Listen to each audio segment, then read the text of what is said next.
बहुत समय पहले की बात है। किसी गांव में एक युवक रहता था। उस युवक के बड़े बड़े सपने थे और उसकी कुछ इच्छाएं थीं। वह चाहता था कि इस दुनिया में सभी सुखी हो, सभी के पास धन हो, सभी ईमानदारी से काम करें, कोई भूखा ना सोए, सब खुश रहे। उसने सुना था कि हम जैसा सोचते हैं वैसा ही होता है और हमारी इच्छाओं को यह ब्रह्मांड पूरी करता है। इसलिए वह इन इच्छाओं को लिए हुए दिन रात सोचता रहता था, लेकिन हुआ कुछ भी नहीं। वह देखता कि दुनिया में दुख है, तकलीफ है, लोग एक दूसरे से नफरत करते हैं। उसकी इच्छाएं पूरी नहीं हो रही थीं।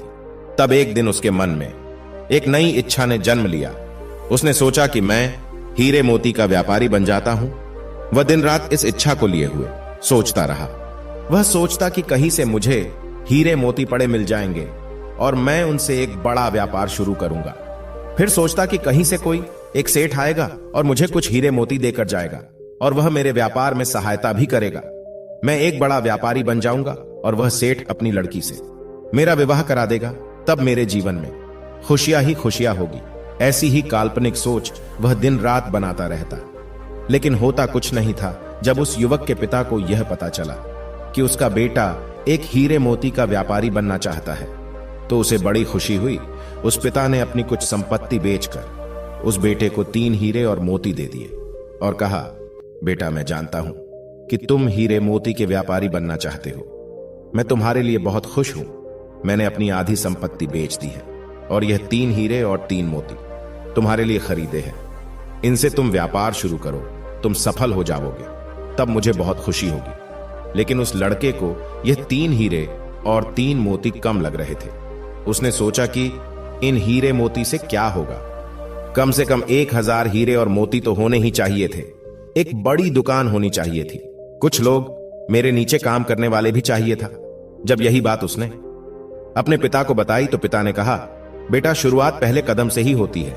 हम कभी भी एक समय पर 1000 कदम नहीं चल सकते। पहला कदम, फिर उसके बाद दूसरा कदम और फिर तीसरा कदम, ऐसे ही बढ़ते जाते हैं और रास्ता तय कर मंजिल पर पहुंचते हैं। तुम इनसे व्यापार तो शुरू करो, बाकी सब अपने आप हो जाएगा। उस युवक ने व्यापार आरंभ किया और सोचने लगा कि मैं 1 माह में ही ऐसा व्यापार करूंगा कि बड़े बड़े व्यापारियों में मेरा नाम शामिल हो जाएगा और एक बड़े व्यापारी की लड़की से मैं शादी कर लूंगा। तब मेरे जैसा व्यापारी यहां कोई नहीं होगा। लेकिन ऐसा कुछ हुआ नहीं। 1 महीने में भी किसी ने उसकी उन 3 हीरे और मोतियों में से कुछ नहीं खरीदा। वह निराश हो गया। उसे लगा कि अब कुछ नहीं हो सकता, वह बड़ा व्यापारी नहीं बन सकता। अपने पुत्र को निराश होता देख उस पिता ने अपने पुत्र से कहा, निराश होने की आवश्यकता नहीं, हमें पहले बाजार को समझना होता है। जब हम परिस्थितियों को समझ जाते हैं तभी हम बाजार में कुछ बेच सकते हैं। तुम यह पता करो कि बाजार में किस प्रकार के हीरे मोती की मांग है। इन 3 हीरे मोती को बेचकर उन्हें खरीदो। पुत्र ने कहा, पिताजी, मैंने यह पता किया था, लेकिन इन 3 हीरे मोती को बेचकर भी मैं उन हीरे मोती को नहीं खरीद सकता। उसके लिए अधिक धन चाहिए। पिता ने बची हुई संपत्ति भी बेच दी और अपने पुत्र को धन इकट्ठा करके दिया और कहा, पुत्र, अब बस हमारे पास रहने लायक ही जमीन बची है। यह धन ले लो और कुछ अच्छे हीरे मोती खरीद लो। अब यह तुम पर निर्भर करता है कि हमारे हालात आगे अच्छे होंगे या बुरे। पूरी मेहनत करना, कोई कसर मत छोड़ना। पुत्र ने उन 3 हीरे मोती को बेचकर और उस धन से जो पिता ने दिया था 2 हीरे और 2 मोती खरीदे। उसने उन हीरे मोती से दोबारा व्यापार आरंभ किया और सोचने लगा कि मेरे इन हीरे मोती की चर्चा दूर दूर तक होगी और राजा स्वयं मेरे हीरे मोती खरीदने आएंगे और होनहार, तेज और बुद्धि वाला लड़का देखकर राजा अपनी लड़की की शादी मुझसे तय कर देंगे। लेकिन 1 महीना बीत गया, लेकिन उसके पास कोई नहीं आया। किसी ने उसकी हीरे मोती में दिलचस्पी नहीं दिखाई। वह फिर से गहरी निराशा में चला गया और वह अपने पिता के पास वापस आया और उसने कहा, पिताजी, मैं व्यापारी बनने लायक नहीं हूं, आप यह दोनों हीरे रख लीजिए। पिता ने कहा, कोई बात नहीं, ये दोनों हीरे तुम ही अपने पास रखो और फिर से कोशिश करो। युवक ने दोनों हीरे अपने पास तो रख लिए, पर उसके मन में गहरी निराशा थी। वह फिर से सोचने लगा, काश दुनिया में सबके पास एक समान धन दौलत होती, न तो कोई अमीर होता न गरीब। जो कोई कुछ भी करना चाहता वह तुरंत हो जाता। मैं व्यापार करता और तुरंत ही बड़ा व्यापारी बन जाता। अब तो कोई मुझे अपनी लड़की भी नहीं देगा। एक दिन युवक के मन में ख्याल आया कि वह अपने घर से कहीं दूर चला जाए। जहां पर उसके परिवार की जिम्मेदारी ना हो। अपने अकेले का ख्याल तो वह खुद रख सकता है। फिर उसने सोचा कि मैं सन्यासी बन जाता हूं, मान सम्मान भी मिलेगा और जिम्मेदारियों से छुटकारा भी। यही सोचकर एक रात अपने घर से वह उन 2 हीरे मोती में से एक हीरा और एक मोती लेकर चला गया। जाते समय उसके ख्यालों में था कि वह बाहर मर्जी की जिंदगी जिएगा, न किसी की रोक टोक होगी और ना ही किसी को जवाब देना होगा और ना ही किसी की जिम्मेदारी होगी। जीवन को पूरी मस्ती में जिएगा। घर से जाते ही उसने वह एक हीरा और मोती बेच दिया और 6 महीने तक आराम से जिंदगी को काटा। अब उसके पास धन समाप्त हो गया था। उसके पास खाने के लिए भी पैसे नहीं थे और भूख किसी से बर्दाश्त नहीं होती।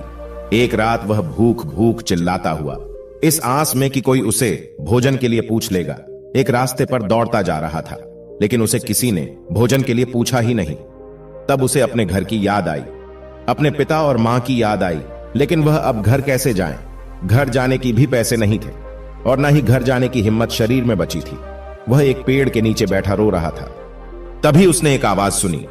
उसने आवाज का पीछा किया और देखा कि एक भिक्षु नदी के किनारे पर बैठकर जोर से चिल्ला रहा था, जो तुम चाहते हो वही तुम पाते हो, जो तुम चाहते हो वही तुम्हें मिल जाता है। बार बार वह यही बात दोहरा रहा था। युवक उस भिक्षु के पास गया और कहा, जिसे जो चाहिए वह मिल जाता है? भिक्षु ने कहा, हां बिल्कुल, जिसे जो चाहिए वह मिल जाता है, जो तुम चाहते हो वही पाते हो। युवक ने कहा, ऐसा कुछ भी नहीं है। मैंने अपनी जिंदगी में क्या कुछ नहीं चाहा, मगर मिला कुछ भी नहीं। भिक्षु ने कहा, तुमने अपनी जिंदगी में सपने देखे और तुम्हें सपने ही तो मिले हैं। सपनों की हकीकत नहीं जानते। आंखें खुलते ही सपने टूट जाते हैं और कुछ नहीं बचता। इसी प्रकार तुमने अपने सपनों को चाहा और वही तुम्हें मिले, सब टूट गए। सपने टूटने के लिए ही होते हैं। युवक ने कहा, तो क्या सपने देखना, कुछ चाहना गलत है?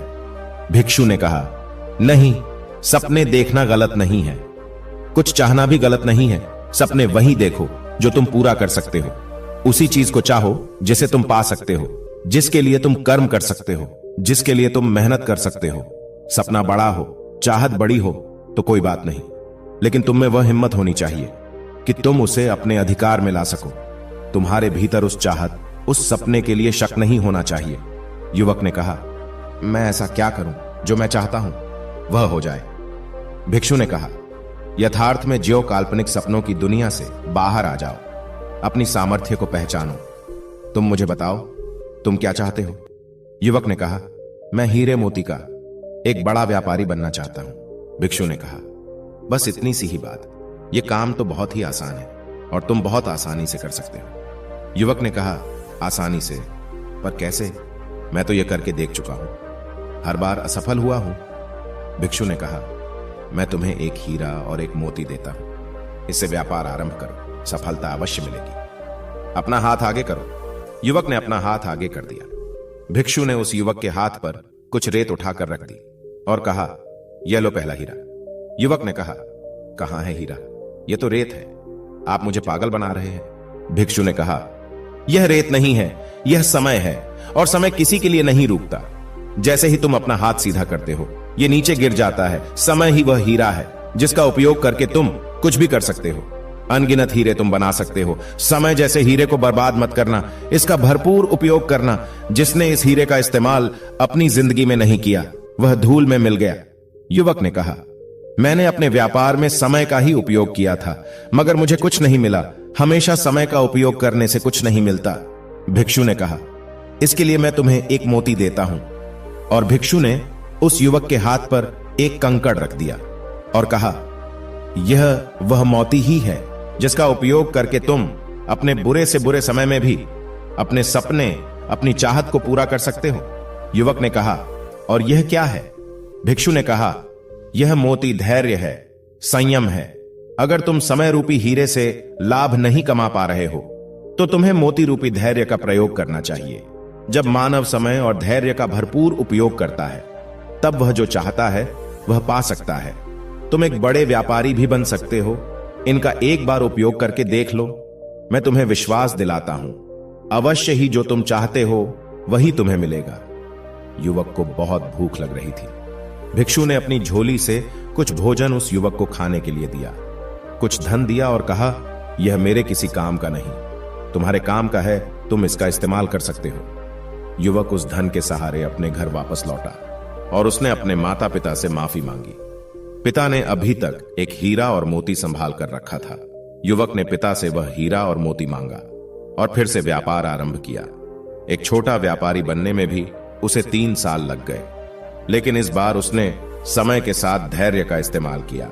लेकिन अगले 2 साल में वह एक बड़ा व्यापारी बन गया और उसकी शादी भी हो गई, लेकिन एक गरीब घर की गरीब लड़की से, जो उसने खुद पसंद की थी, क्योंकि जिस पैसे के कारण पहले वह शादी करना चाहता था, अब वह पैसा तो उसके पास बहुत था। ठीक उसी प्रकार हमारे जीवन में भी इच्छाएं तो कर लेते हैं, लेकिन उन्हें पूरा करने के लिए समय का उपयोग नहीं करते। यह हमारी इच्छाएं कुछ ऐसी होती है जो हमारे अधिकार क्षेत्र से बहुत बार की होता है। उन्हें अपने अधिकार क्षेत्र में लाना आसान नहीं होता, लेकिन नामुमकिन भी नहीं होता। जैसे अभी कोई कहे कि इस दुनिया के सभी लोग ईमानदार हो जाए, सुखी हो जाए, तो क्या ऐसा हो सकता है? बिल्कुल भी नहीं होगा। लेकिन कोई व्यक्ति इसके लिए प्रयास करता है और अपने प्रयास से बहुत हद तक अपने सपने को साकार कर सकता है। तथागत गौतम बुद्ध खुद इसका उदाहरण है। पूरी दुनिया सुख से रहे, यही उनका प्रयास था, और जो भी उनकी शरण में आया उसके दुख हमेशा के लिए समाप्त हो गए। इस दुनिया के बहुत बड़े हिस्से पर उनका प्रभाव है, और वह इसलिए है क्योंकि उन्होंने अपने समय का भरपूर उपयोग किया और हमेशा धैर्य बनाए रखा। लेकिन हम तो कुछ सोचते हैं, उसके लिए प्रयास करते हैं, फिर हमें लगता है कि यह हमसे नहीं होने वाला है और तुरंत ही उसे छोड़ देते हैं। तो फिर हमें लगता है कि हम अपने जीवन में कुछ नहीं कर सकते, लेकिन ऐसा नहीं है। जो आप चाहते हैं वह आपको अवश्य मिलता है। धन्यवाद।